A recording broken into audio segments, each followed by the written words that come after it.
বয়সের সাথে সাথে সব কিছুই পরিবর্তন হয়। ইচ্ছে, শখ, চাওয়া পাওয়া, পূর্ণতা সব কিছু।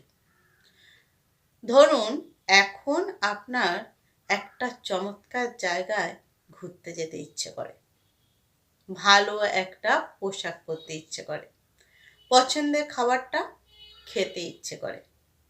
হয়তো আপনার সীমাবদ্ধতার কারণে সেটা সম্ভব হচ্ছে না,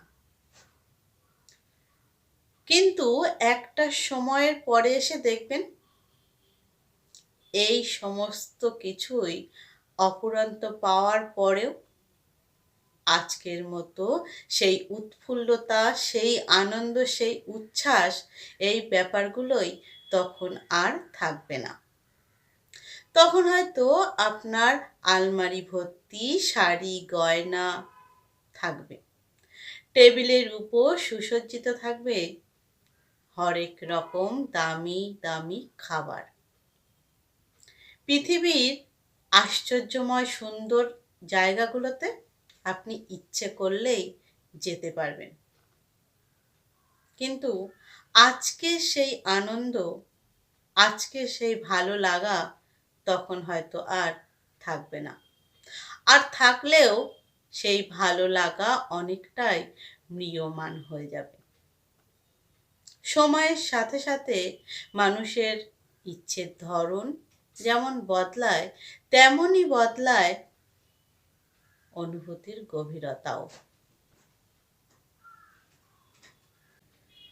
মানুষের সময় থাকতেই নিজের সমস্ত শখ ইচ্ছেগুলো পূরণ করার যথাযথ চেষ্টা করা উচিত।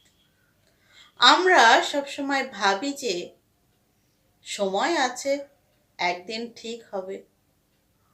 হ্যাঁ, একদিন হয়তো হয়, তবে সেই হওয়া আর আজকের হওয়ার মধ্যে আছে বিস্তর পার্থক্য। আনন্দের জায়গাতেও পার্থক্য থাকে, প্রাপ্তির জায়গাতেও পার্থক্য থেকে যায়, কিংবা আজকের এই না পাওয়া দুঃখবোধটুকু হয়তো আলাদা। আমরা যে সময়ের জন্য তীব্রভাবে অপেক্ষা করে থাকি আমাদের এই আটপৌরে জীবনে, সেই স্বাচ্ছন্দ্যময় অবসর কখনোই আসে না। হয়তো দায়িত্বের ভিড়ে, নয়তোবা বিভিন্ন ব্যস্ততার ভিড়ে একসময় জীবনের মানেটাই বদলে যায়। তাই আজকে যা আছে, যতটুকুই আছে, তাই দিয়েই চেষ্টা করা উচিত নিজের শখটুকু পূরণ করার, নিজের ইচ্ছের মূল্য দেওয়ার। কারণ আজকের এই মুহূর্তগুলোই একদিন হয়ে উঠবে আপনার জীবনের সুন্দর ও আনন্দময় স্মৃতি।